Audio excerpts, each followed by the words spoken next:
Hello friends, আসসালামু আলাইকুম। কেমন আছো তোমরা সবাই? আশা করি সবাই খুব ভালো আছো। যে যেখান থেকে আমার ভিডিওটা দেখছো সবাইকে জানাই আন্তরিক ভালোবাসা। দেখতেই পাচ্ছ ভীষণ সুন্দর একটি নাস্তার রেসিপি নিয়ে এসেছি। যেমন সুস্বাদু তেমনই লোভনীয় দেখতে এবং তেমনই স্বাস্থ্যকরও বটে। কিছুই লাগে না, মাত্র 10 মিনিটেই রেডি হয়ে যায়। খুবই ইজি রেসিপি। সামান্য একটু আটা বা ময়দা, একটু আলু সেদ্ধ দিলেই এই চমৎকার নাস্তাটি তৈরি হয়ে যাবে। তো চলো একেবারে রান্নায় চলে আসি। এখানে নিয়েছি আমি একটা আলু সেদ্ধ, তারপরে এর মধ্যে দিয়ে দিয়েছি পরিমাণ মতো লবণ, দিলাম বেশ কিছুটা পরিমাণ কালো জিরে। কালো জিরে আমাদের স্বাস্থ্যের পক্ষে খুবই ভালো। এবার দিয়েছি 1 চামচ মতো হলুদ গুঁড়ো। এবার আমি দিয়ে দেব এর মধ্যে 1 চামচ মতো ভেজে গুঁড়ো করা ধনিয়া এবং জিরে। দিয়ে দিলাম 1 চামচ গোলমরিচের গুঁড়ো। এবারে আমি এখানে কিছু চিলি ফ্লেক্স দিয়ে দেবো। এটা কাশ্মীরি লঙ্কা। এতে সেরকম পরিমাণে ঝাল নেই, সেই জন্য একটু বেশি পরিমাণে আমি দিলাম, কারণ দেখতে নাস্তাটি খুব লোভনীয় হবে তার জন্য। এবারে আমি দিয়ে দিলাম হাফ টিস্পুনের মতো আদা এবং রসুনের পেস্ট। এবার আমি এখানে দিয়ে দেব একদম কুচি করে রাখা পেঁয়াজ। তোমরা এর মধ্যে ধনেপাতা বা আরও কোনো সবজিও অ্যাড করতে পারো। তো চলো এটাকে আমি এবারে খুব সুন্দর করে হাত দিয়ে ভালো করে মেখে নেব, যাতে মশলাটা ভালোভাবে খুব সুন্দরভাবে এর মধ্যে মিশে যায়। তো চলো আমার মাখাটা পুরোপুরি রেডি। দেখো খুব মজাদার হয়েছে এই মাখাটা।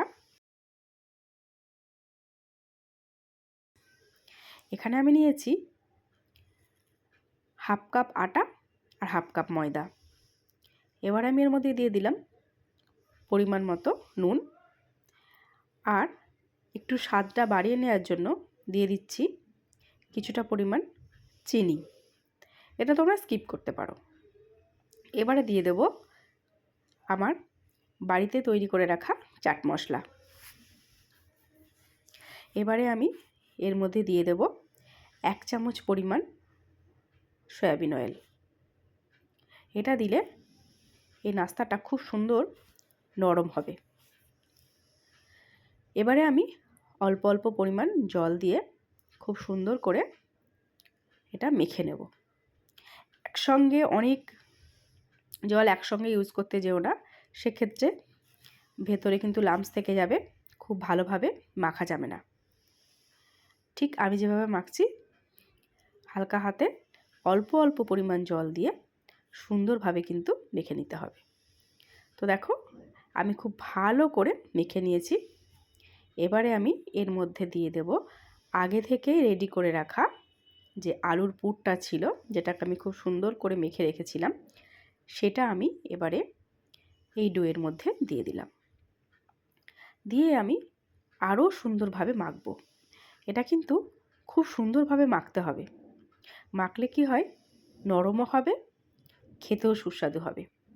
এর মধ্যে কিন্তু আমি আদার্স আর কোনো বেকিং সোডা বা বেকিং পাউডার কিচ্ছু ব্যবহার করব না। হাতে ভালোভাবে মাখলেই কিন্তু খুব সুন্দরভাবে নাস্তাটি তৈরি হবে। তো দেখো আমি পরিমাণ মতো অল্প অল্প জল নিচ্ছি আর খুব সুন্দর করে কিন্তু মাখছি।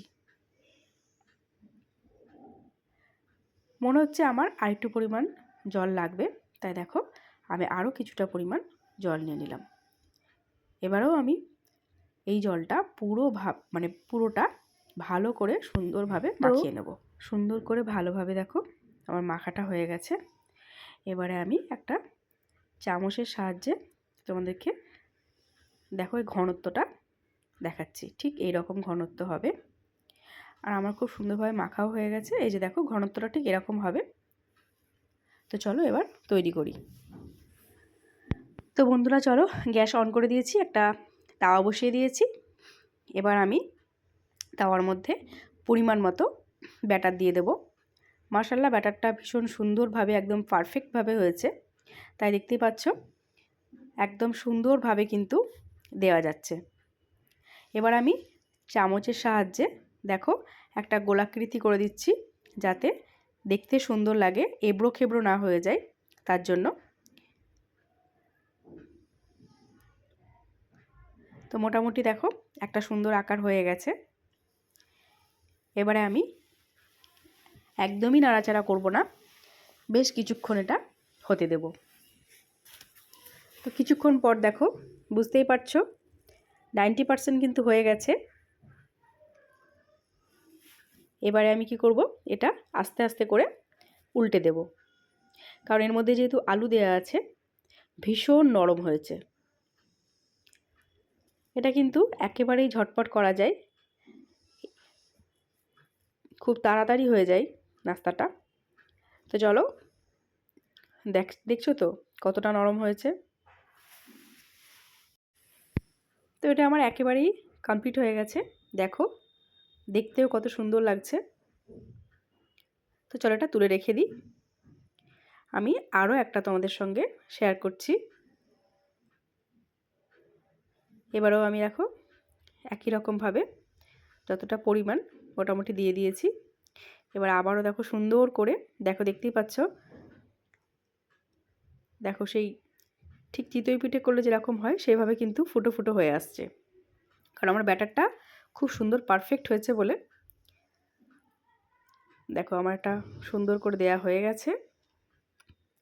এবারে আমি আর নাড়াচাড়া করব না, দেখতেই পাচ্ছ আস্তে আস্তে কিন্তু চারিদিকটা শুকিয়ে আসছে। তো এটাও মোটামুটি এই পিঠটা হয়ে গেছে। এবার আস্তে করে উল্টে দিলাম। তো এদিকটা দেখো মচমচেও হয়েছে, অথচ খুব কিন্তু নরম, কিন্তু মচমচে। এতে কিন্তু কিছুই লাগে না, শুধু এটা দিয়েই খুব সুন্দর ব্রেকফাস্ট হয়ে যায়।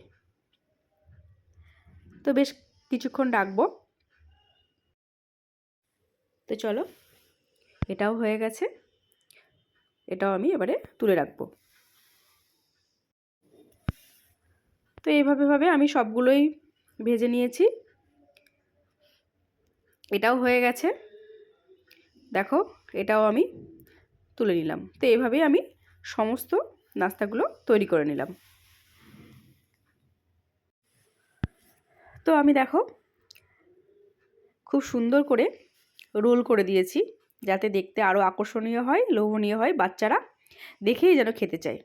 তোমরা চাইলে এর ভেতরে সস দিয়েও রোলটা করতে পারো। আমি সসটা দিইনি, আমি এমনি রোল করে দিয়েছি।